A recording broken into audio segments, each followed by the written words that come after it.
this is my first time. So I'm an Ayurveda doctor based here in Kangra. So I'm practicing since more than 18 years here, and my basic work is in Ayurveda. And Ayurveda, it's work through. It is not just the medicine system, but it's the way of life, how to lead a life from birth to death. Everything. It includes everything. It is not just treating the diseases, but it tells us how to lead a happy and healthy life with the help of food, with the help of diet, with the help of lifestyle. And yeah, and that is what we want to create more and more awareness in the people, that just popping up a pill is not a solution for every illness. We need to work in the harmony with the mind, body.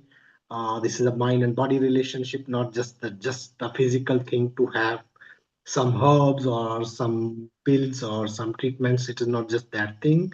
When we are talking about health, health is a complete state of mental, physical, spiritual, and even the financial well-being. So that is what this is the concept we are spreading and working here. And it's interesting what exactly we can help. You can help me in this state, or what kind of. I just want to know what exactly it is, how it will help.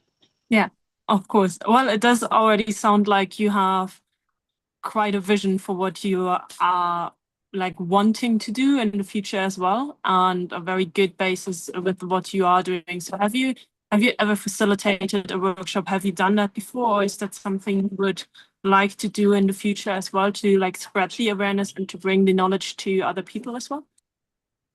Yeah, I used to do the workshops when I was not shifted to this place, Kangra. I shifted here 10 to 12 years. The awareness about the health is very less. And now I tried again.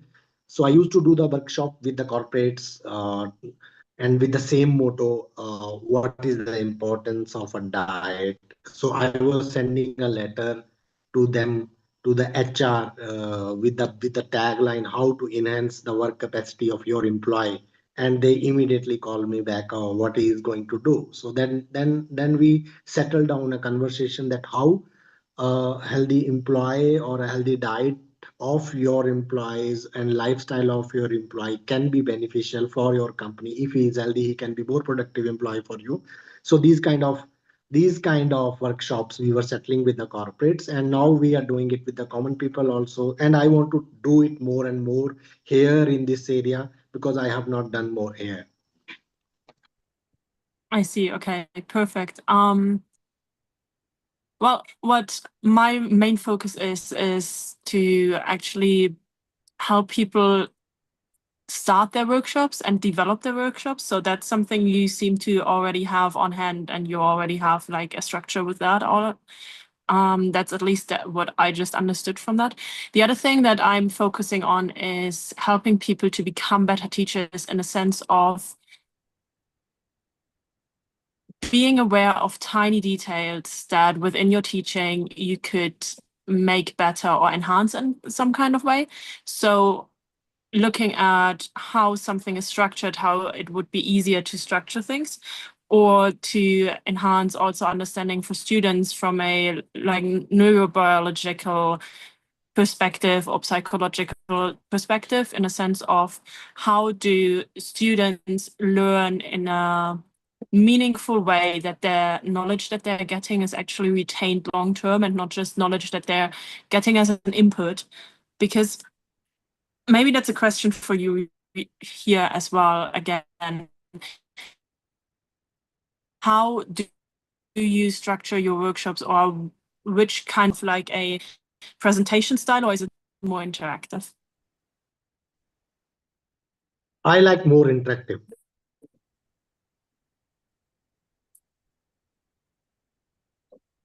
So Okay, conversation and the interaction is perfect. my way, or just That's delivering something on some presentation that I don't feel comfortable inside. If there is a conversation with the people, that will be good for me. amazing. Yeah, that's exactly what also research says, that the more interactive a workshop is, the more interactive a lesson or class is, the better, of course, will also be the retainment of the students. Because usually a student or anyone really can focus on something that is presented to them between 5 to 20 minutes. That's a little bit dependent on the student. At a maximum 45 minutes is the absolute maximum that a person can concentrate without completely zoning off. But the more we are in the digital world, of course, and you probably know that, the shorter our attention span gets. So even 5 minutes for especially younger people is hard to concentrate on. So the more interactive something gets, the more we draw in students, the easier it is for the students to actually learn something from the workshop as well. So what I'm hearing is that you're doing a very good job with that. What are the interactions that you're doing with your students, and which kind of way are you interacting? Could you give some examples or explain that a little? Yeah, just I tell you, last two workshops, what I did with the design and the textile students, somebody was conducting those workshops for those students from the design and textile background, and they integrated Ayurveda with me, and I have to integrate and to deliver the some kind of information to those students. It was a group of 20 people, and it was an online workshop. So I tried how a design and the fashion background can correlate with the Ayurveda background in their life, even for their design and for their client.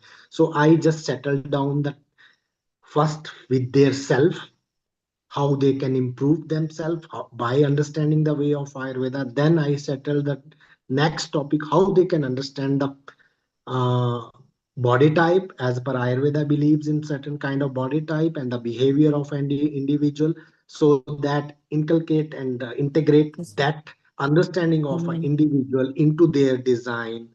And because there's every individual have the choices for the color, choices for the environment, choices for the weather, temperature, and everything individual. So just keeping in that mind, I have designed a small talk, and even that went for a 1 or 1.5 hour on that. But that was a very interactive. Then they started taking part in that. How can clothes can be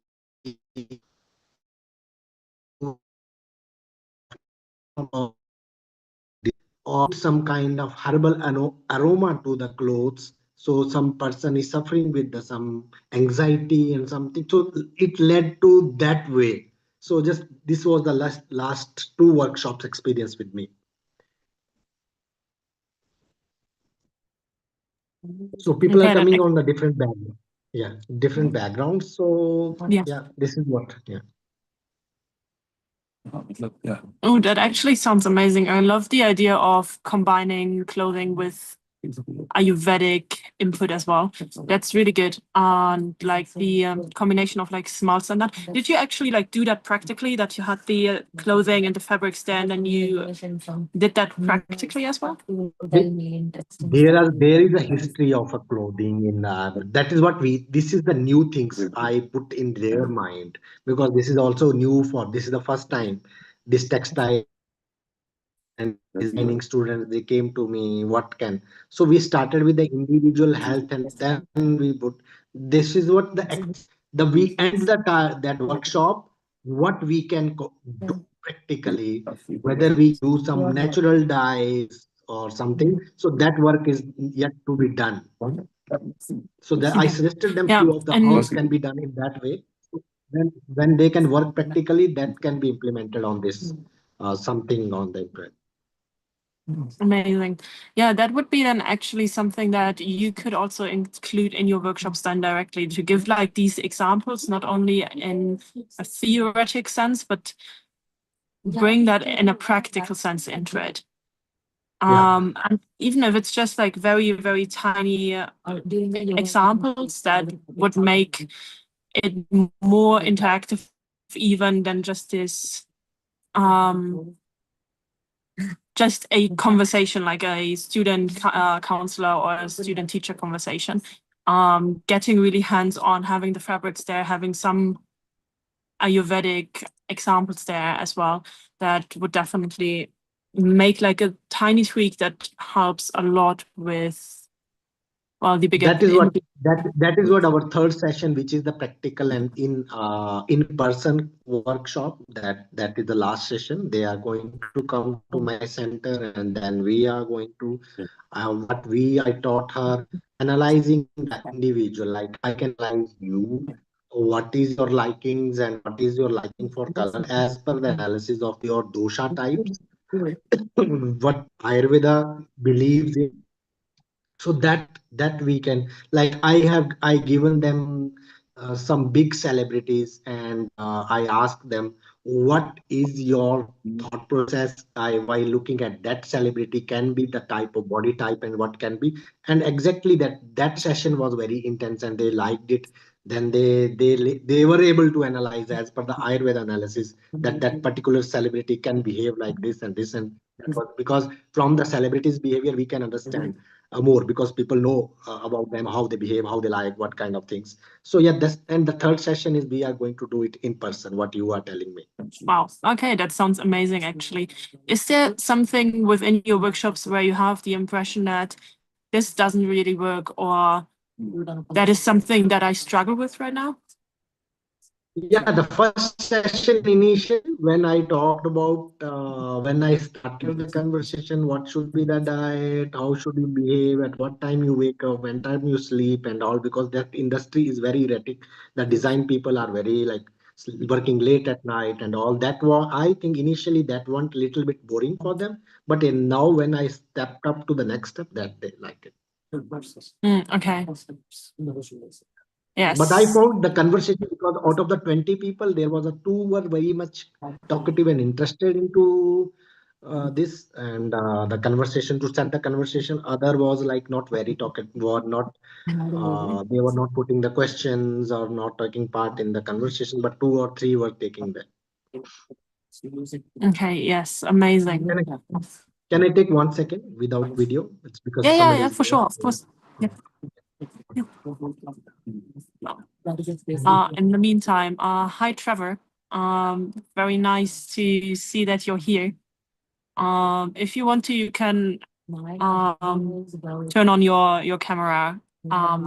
If not, that's fine as well. But would you mind saying like 1-2 words about yourself, or like why you just came and logged into the call? What you would like to know about how to build workshops where you are at right now? What your passion is, all of these things. Yes,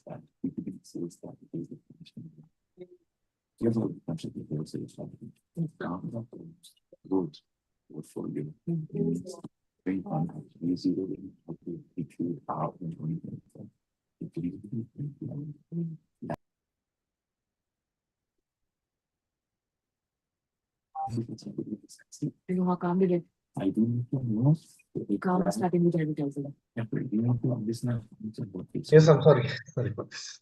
Oh, don't worry at all. Okay, so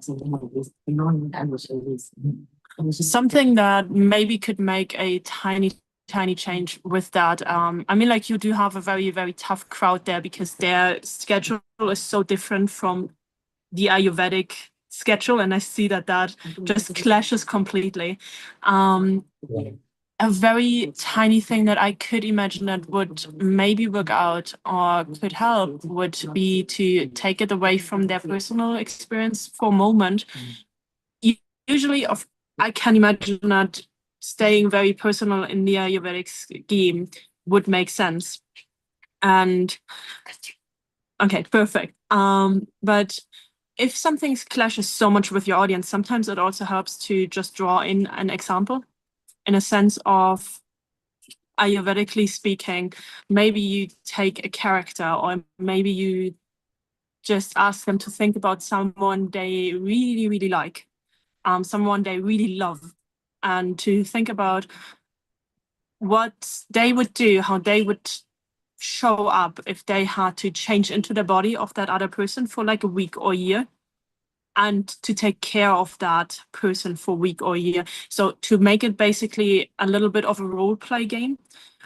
That's also possible, even if, like, especially if you're in person, you could do that as a role play game to give basically one person the role of like your loved person or the character or whatever, and then have the people think about how they would treat that person, how they would show up in the life of that person. And then after that, to consider the difference between what is the perfect Ayurvedic standpoint, what are we doing right now? And not from a like critical standpoint of you are doing everything wrong. Of course not, because then they're gonna shut down eventually again. But just from a standpoint of, although we are not going, like they're not going to change the schedule completely, it's their passion, it's their workspace, of course, but maybe finding these tiny little things that they can implement still, even if it's just drinking a glass of water at the appropriate times before their meals, after their meals, like not right in front of their meals, but like half an hour before that, and then stopping instead of choking down a glass of water, directly eating, choking down another glass of water and running back to the studio or something like that. That they actually get like very practical things they can even implement, and or even starting from these very practical tiny things and then going into bigger things in such a way. Yeah, this is what then I just want to share what I did. Then I found it like this. Then I started taking the characters from their family. And interestingly, the next week's workshop, when I told what your mother or what your father is saying, that can be contradictory for your, as per your generation, but I just want to give you one task. At least you listen one thing what your mother is telling you. And two of them, they came back to me next week. They said, yes, we did change. That mother is telling, just wake up in the morning, go for a walk. I told her, without doing that, how can you say that she is wrong or I am right? At least you give a try, at least for a week. Then you see the changes. Then, interestingly, few of them said, yes. We found it very effective and we can save our time as per. So that is why I told, see, you cannot, it is not necessarily to take advice to your profession from the parents, but at least for your diet, for your lifestyle, what they are telling you, because they did all the wrong things in their life. Now they understand that those were wrong things. Now they don't want you to do those things. So yeah, this is the what we need to take a character, and yeah, that is what I applied. Luckily, from just it came to my mind. I know, I want to tell you, I'm not very professional for delivering such workshops and all. It was just, and I don't prepare a lot for those things. What I talk is, I talk just randomly from my heart, what I know, what I do. But yeah, for those things, what I need is, I need to concise the topic, because Ayurveda is so vast. When I start talking, my brain runs from here and that to another point, that to another point. Then that is not coming to one center. So that we need to understand while delivering a workshop, there should be a very crisp and very short information to the info. Because I love my field, I'm passionate about it. I want to talk a lot about it, but it is not necessarily that everybody is thinking in that way, because we need to deliver that small information, what in the words they want to listen. If I'm not wrong, this should be the ideal situation, right? That's true. But then also, like, going from, if you're really passionate and if it's still bringing people a lot of quality input, then that's still beautiful, that you're just going with your passion and going with your flow. That's amazing. Just keep the time management in the back of your head. What I found is very, very helpful for people is to have like a buffer, in a sense of like a set amount of time that you know already, that is basically just distributed to being able to go away from your topic. So that once you know, okay, I have 30 minutes on this topic, I will try to make it concise in like 25 minutes, and in 5 minutes if something comes up, I can just talk about anything. And if it doesn't come up, then at the end of it, I just have a question round where they can ask what they actually want to know about that specific topic. So just integrating these blocks of time helps a lot in order to just stay a little more within your time frame and then not have something super important fall off at that. And then just structural wise, we had that 2 days ago also with other people who were interested in how to structure that. Structure wise, if you go with blocks, that usually makes the most sense. I mean, you probably know that from your experience to just have blocks of impact input. So basically everything we ever structure in a workshop is consists of blocks. So in a lesson of like 90 minutes, you have a block of motivation and input, you have a block of just practicing, you have a block of retaining, you have a block of time where students put down the information, where they designated half time to make sure they understand. You have a time of reflection and interaction. So these tiny blocks you have in each and every session. And then of course that repeats itself. If you have like a day, you have like one block in the morning, then a second block in like the early just before lunch, and then early afternoon, late afternoon, something like that. So if you have these kinds of blocks, then having this time management distributed times within the time management to just go off from your topic helps a lot to just like make sure about that. Right. Maybe as an idea. Yeah, this is a good idea. This is good idea. So that is what I tried is I tried to make some of the slides with a single line to share there. One second. Yeah. 1 second. So Yes, yeah, I yes, just take your made time. some single slides so that I can be focused on that topic only. So to change the topics and not very many information on those slides, but just a single liners. So I can share and I can shift to topic. That was I was trying because yeah, this is what I tried at last. So Yeah. yeah. That's actually a very, very good idea to just have a slide to get you back on track, to see where you started off and then come back to it eventually. And also just having a very clear structure helps with that a lot. So if you know I have to go through all of these topics, starting like just have that as a basically as a protocol. So what usually in didactics people do is we make a table with a protocol where it's basically designated times. So maybe we start at 8. So from 8 to 8:05, it's introduction. From 8:05 to 8:15, it's motivation and goal orientation.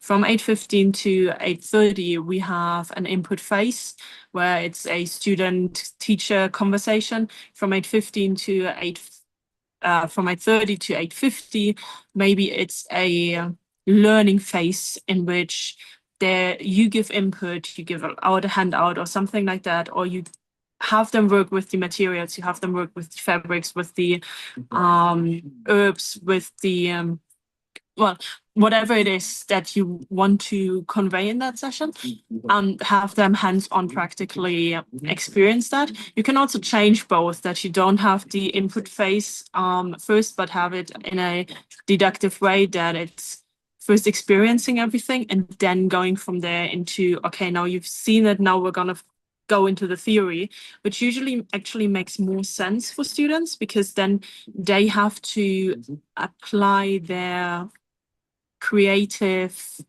thinking skills and critical thinking skills to the topic. So having a broad question of how does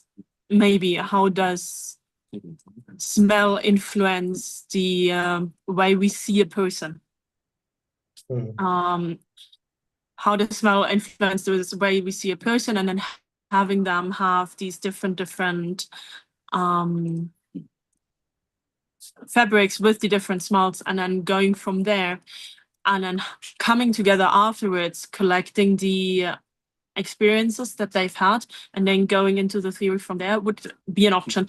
However, so having these phases until like 850, and then having a phase of collecting the experiences, collecting the ideas that they have, and then from 850, from 9 to 9:15, again an input phase, or just a phase in which they can make their notes or whatever it is that would make sense for your next step, would be an option. And then having from maybe from 9:15 to 9:30 the basically a question round, or some time designated that you can use for that as a buffer. But having this kind of plan helps a lot with just staying on time a bit, because then in what you're basically doing is you're thinking about how long is each and every activity gonna take, how much time do I want to designate to that, and once that time passes, just keeping that time in mind, or like having a look at the watch every once in a while. Once the time passes, it's an automatic, okay, I need to go on now, or else I need to make a decision now very quickly, which goes back to what we talked about 2 days ago. What makes a good teacher? It's like adaptability and flexibility is one of the things that makes a good teacher, to quickly and spontaneously decide, okay, what I'm talking about right now is so important, which is really important, and it is super, super interesting for your students, which is amazing. So in these situations, deciding, okay, I'm going to take a little bit of time off from my activity, because they don't have to go through like 5 smells. It's also okay if they go to 3 or 4 smells or whatever. I'm taking a bit of time off from that practical experience, or I'm taking a bit of time off from the writing down of the information, or from the question and answer session that I have later, or something like that. So making this decision, and then keeping in mind, okay, I have made the decision to contribute 5 minutes more here, so I need to be aware that later I need to be a little faster here. That is a way to just make sure you're staying a little bit on track, on time as well. And you have the structure. If you have that printed out in front of you, then you already have the structure, and then coming back to the structure and being like, okay, I was here right now, helps a lot. Then you don't necessarily need the PowerPoint presentation if that's something you don't need for your workshop right now. If you're in a practical thing already anyways, and the PowerPoint is just deterring your mind completely from what you're actually doing, then having this printed sheet of paper is very old school, I would say, but it does help a lot, and it makes a big, big difference. Or it can make a big difference, especially if time management is a problem. Plus, the other thing that is super helpful with that is that everything you do is already written down there. So it's like timing. Then you have a part where it's what do you do as a teacher, and what are the students supposed to do at the same time, and a column for the materials that you need for that time, and then maybe even a column for like commentaries, something that last time worked well, didn't work well, something you know you need to keep in mind, you might be forgetting in the heat of the moment, or something like that. So just having this kind of table gives a lot of just structure and security time-wise, and within the structure, if that's something you want to try. Yeah, but then maybe as an input and as an idea in order to help with time management a little. Yeah, it's a good ideas and good input from you. That's really helpful for me for future. And yeah, that's good. That's great. Super, super happy about that. Yeah, thank you. So you help the people with the designing their classes and all, like the workshops, no? Exactly. So at the moment, it's only that I do have my workshop myself, which I'm going through what makes a good teacher, how can we structure, like we've done right now a little. What are different didactical methods as well? So there's like different views on how we see a student, how we see a teacher. For instance, what I see when I hear from your experience or from your teaching, especially with like the third part, it would be more of the apprenticeship model, in which apprenticeship model basically means students become apprentices and they learn very hands-on and through practical experience. So the teachers are basically more facilitators in a sense of they give a little bit of input, but they allow people to learn hands-on with their own experiences and then bring it back into discussion and see what worked well for the students, what didn't work well, especially within jobs that are hands-on. This practice is very, very common as well. And didactics show that this kind of teaching also is very, as we've said before, very meaningful to students. However, there's also like different ways to see that. For instance, sometimes also the student is seen as a container where the knowledge is just transferred from the teacher towards the student, in a sense of it's just going to be given as an input, which makes it very theoretical and very much lecture style often, which can help with time management. It can help with clarity and structure. It can help with being able to see the bigger picture if it's very well structured as well. So some students learn very well with that, especially in theory-based workshops or fields.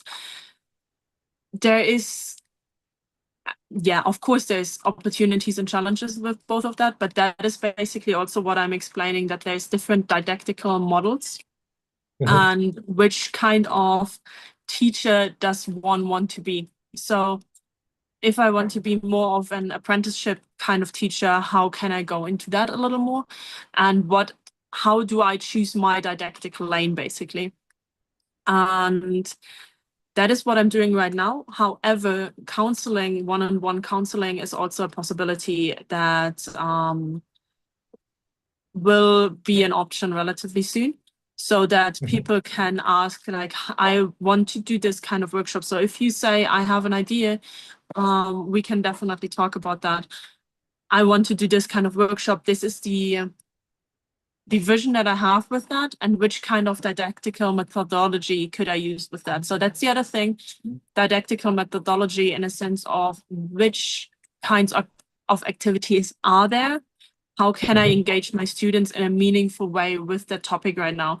For instance, if we have an introductory session, which I did 2 days ago, we did a short mood barometer in which I asked the people who were there to just to introduce themselves with a country that they feel like suits who they are at that moment very well, because we're talking about travelers within the traveler community. So just using that example, having a little bit of creativity, and then having people explain a little bit, that works very well. But a mood barometer is usually either used at the beginning or at the end of a study session, but not necessarily in the middle. It can be used in the middle just in order to make sure whether or not the students are still engaged and still interested, but it's usually really used at the beginning, sometimes in the middle shortly,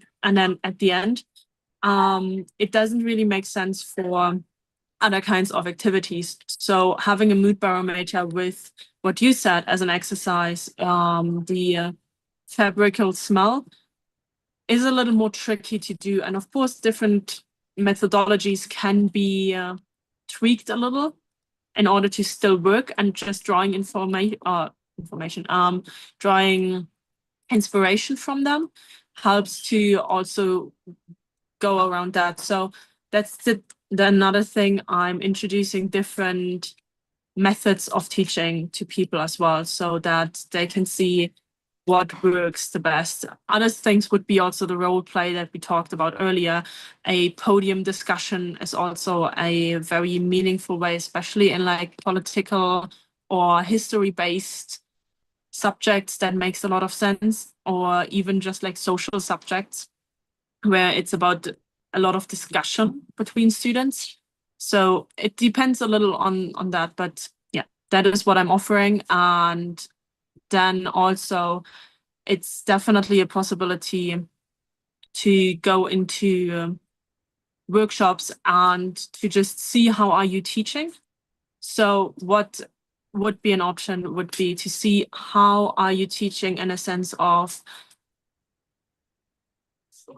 just having a look at your workshop and then giving you feedback, direct feedback. So that's what I'm offering on your teaching style, on simple things that you can improve. Or if already everything is perfect, then everything is perfect. Then I wouldn't have anything to say to that. But especially for there are always a scope of sorry. There is always a scope of improvement. Nobody can say that I'm perfect. Well, I don't know. Maybe with you it isn't. But yeah, usually it is. So yeah, sometimes it's like super tiny things, and sometimes it's like very big things as well that make a difference. I've seen, for instance, before that people are not looking, I've given that example before, but are only looking at one side of the students and not including the other side of the room.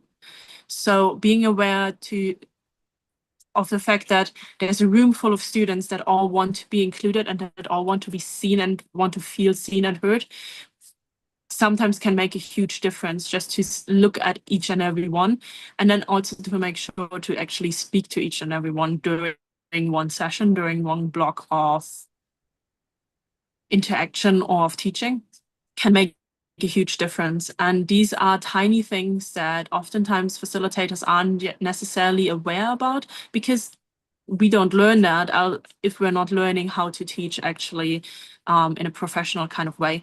And these tiny things can have a huge impact. So if I'm in a workshop with people, I'm looking at that.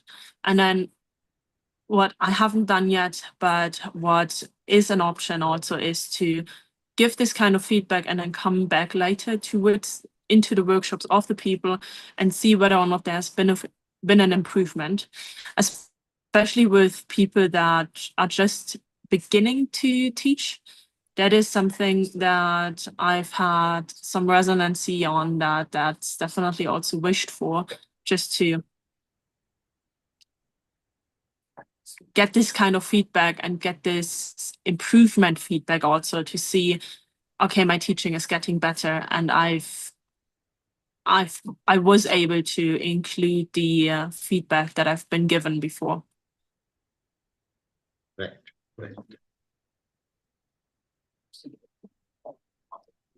Right. This is a very informative thing. Just I joined randomly, but thank you. It was a very helpful. And yeah.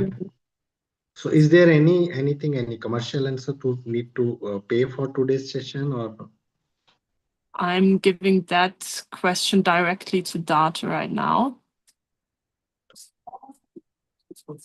I hope that Tarun can hear us right now. 1 second.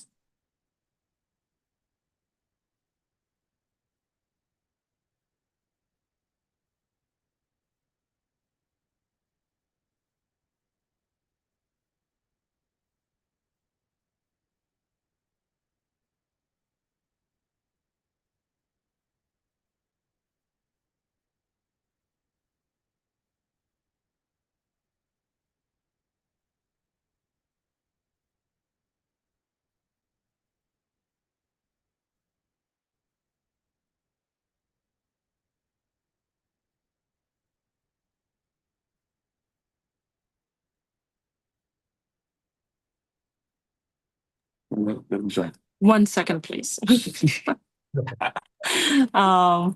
Perfect. Hi. Hello. So yeah, it was just about the could you repeat your question yourself? Yeah, so is there any commercial understanding for this session I need to pay or some? Just No, see, I mean, this session wasn't planned, so we can't. But if you would like to give a donation or anything, that's absolutely open to you. We'll give you a Yeah. GPay thing if you want to give because of today's Yeah, you session. You know what I mean? share the Yeah. GPay with me. I will share. And what we can do, we can plan many things. If you can just on the contacts, just put your email address and your telephone number on the chat box. I'll put in my number and And if you want, you can GPay to 9612340066. Whatever, if you want, that's up to you, sir. I'll do that. And if you want to, you can go and also just connect with me. I'm connecting with people on Instagram right now just to keep in touch. So feel free to reach out at any time. Yeah, sure. Definitely. We will be in touch, and I'll try to. And so, just one question. So, where are you based? I'm based in Kangra. Oh, you're based in Kangra, so in Himachal. Wonderful. Yeah. Our head office is in Dharmkot. Okay. So do you come to Dharmkot anytime? Yeah, sometime there are consultations. People call me. A group of people call me there. Then I do come there. So not very frequently. We can do the consultations. Yeah. So some retreats okay, wonderful. or something. Some group of retreat. So they want Ayurveda consultation, the pulse examination, to know their body type and the diet as per that. What that we do, and that we can plan. Okay, wonderful. So just leave your details and let's make it I shared happen. my email. I shared my email ID and this phone number also. Okay, wonderful. Thank you, sir. Thank you so much. Yeah, right. Thank you. Thank you so much. Thank you for coming and for your questions and for sharing what you've shared. And yeah, hope to see you again. Thank you. Thank you very much. Thank you. Thank you.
Listen, Rebecca. Yes. He sent 500 rupees just now. That's amazing. Wow. No, but I'm just trying to tell you. That's why I'm fucking telling everybody this works, dude. Why is everybody not listening to what I'm trying to tell everybody? We are listening. What are we doing here? Yeah, Bob, what are we doing over here all freaking time? He just said 500. Nobody listens to me, really. Wow. Passive aggressive. Oh, that's amazing. I did not expect that at all. But that's Yeah, cool. wonderful. Happening. Yeah. Yeah. Beautiful. Okay, what am I saying is, so don't worry, Ramesh will settle accounts with you guys. What I'm trying to say is, let's just get everything rolling. Okay. Okay. Let's log out. Let's join back in another session. Okay, let's get back to stuff. Like, Yeah. let's we get back to our stuff, our things, flow of stuff.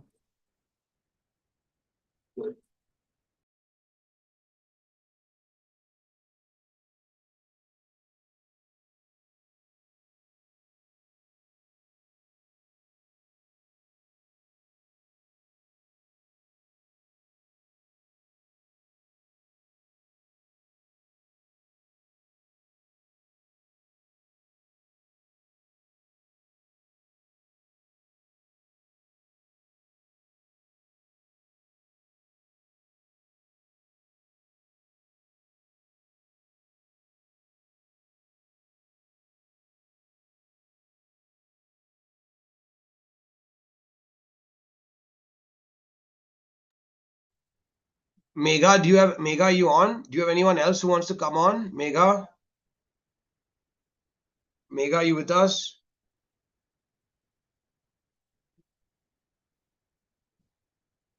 Megha, are you there?